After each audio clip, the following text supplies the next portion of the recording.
And you have to determine what you minimize and maximize. That is all within the capabilities of your mind. It's a minimizer, it's a maximizer.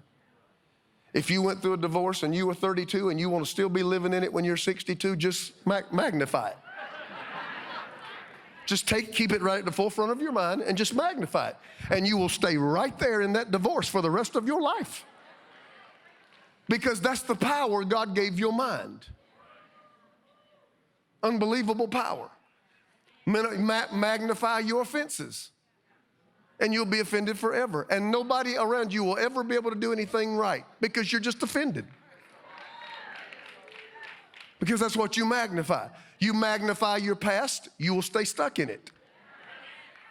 So what do you have to do with hurts and pains and betrayals and disappointments and failures? You minimize them. That's right. You minimize them, and guess what? God gives you the power to define them. They don't define me, I define them. Well, this is the worst season of my life. What if it's your enemy that's your footstool? Because I will make thine enemies thy footstool. A footstool is a device you step on to reach a level that without it you could not have gotten to. So you sitting there crying and magnifying the enemy that's coming against you, and God said, I didn't want you to cry over it, I wanted you to step on it, and I wanted you to go to the next level. What do you say it is? It's not what has happened to you, it's how do you define it. Tell your neighbor, say, what do you say it is? Tell them, what do you say it is?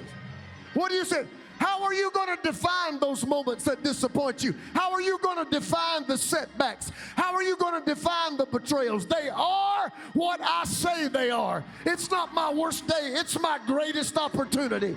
It's not an enemy victory, it's a footstool to the next level.